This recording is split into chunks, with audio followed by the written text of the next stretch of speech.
அன்பிற்கினிய நண்பர்களுக்கு நாகராஜனின் காலை வணக்கம். நண்பர்களே, என்னுடைய இலக்கிய சோலையிலே பாரதி ஒரு சகாப்தம் என்ற பக்கத்தை துவக்கி அதில் பாரதியின் கவிதைகளை படிக்கலாம் என்று திட்டமிட்டிருந்தேன். இதற்கு இடையில் ஒரு பாரதியின் வாழ்க்கையில் நடந்த சுவையான சம்பவம் ஒன்றை படிக்க நேர்ந்தது.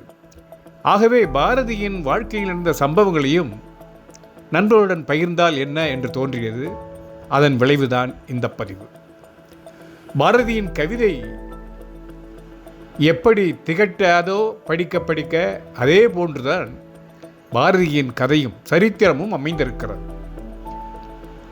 இதுவரை பாரதியார் பற்றி வெளிவந்த வாழ்க்கை வரலாற்று நூல்களை எல்லாம் மொத்தமாக தொகுத்து முனைவர் சேதுபதி அவர்கள் ஒரு நூல் எழுதியிருக்கிறார்.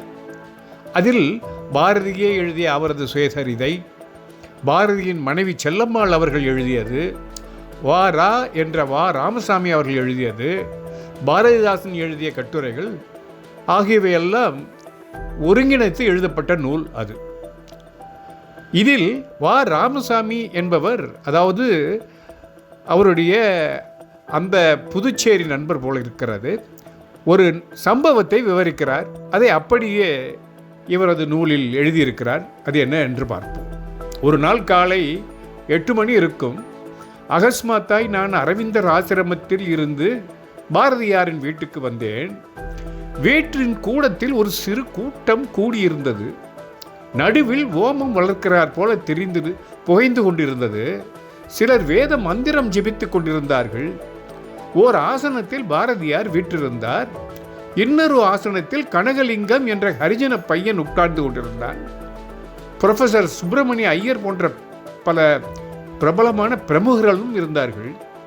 என்ன நடக்கிறது என்று புரொஃபசரை கேட்டேன். கனகலிங்கத்திற்கு பூணூல் போட்டு காயத்ரி மந்திரம் உபதேசம் ஆகி கொண்டிருக்கிறது என்று சொன்னார். எனக்கு சந்தேகம் வரவே, ஹரிஜன கனகலிங்கம் தானே, அதிலே சந்தேகம் இல்லையே என்று மறுபடியும் கேட்டேன். சாட்சாத் அவனேதான், அவனுக்குத்தான் காயத்ரி மந்திரம் உபதேசித்துக் கொண்டிருக்கிறார்கள் என்றார் புரொஃபசர். அன்றைய காலகட்டத்தில் பாரதி நிகழ்த்திய பெரும் புரட்சி அது. ஒரு தலித்தை பிராமணராக மாற்றுவதை யாருமே அப்போது கற்பனை கூட செய்து பார்த்திருக்க முடியாது. அந்த கனகலிங்கம் என்னும் பாரதிதாசன் என் குருநாதர் பாரதியார் என்று எழுதியிருக்கும் நூலும் இந்த தொகுப்பில் இடம்பெற்றிருக்கிறது. நிகழ்ச்சி, பரிதாபம், உத்வேகம், கோபம், சுதந்திர வேட்கை, காதல், பக்தி என பலவித உணர்வுகளை கிளர்ந்து எழச் செய்பவை பாரதியின் படைப்புகள்.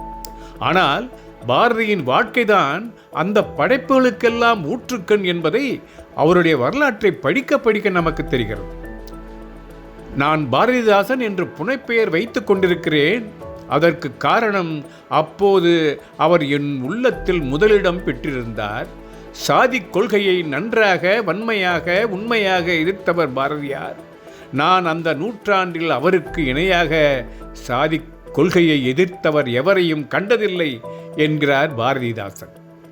அபூர்வமாக உதித்த ஒரு மகா கவியின் வாழ்க்கை வரலாற்றை இன்றைய தலைமுறைக்கு சரியாக அறிமுகப்படுத்துவது கூட ஒரு முக்கியமான சேவைதானே. அதை இந்த நூலில் முனைவர் சேதுபதி அவர்கள் அருமையாக செய்திருக்கிறார். இந்த நூலை படிக்க வேண்டிய பட்டியலில் சேர்த்து கொண்டால் நாம் பாரதி யார் என்பதை இன்னும் முற்றிலுமாக புரிந்து கொள்ள வழிவகுக்கும் என கருதுகிறேன்.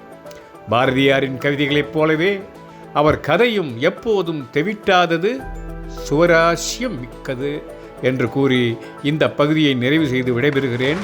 நண்பர்களே, வணக்கம்.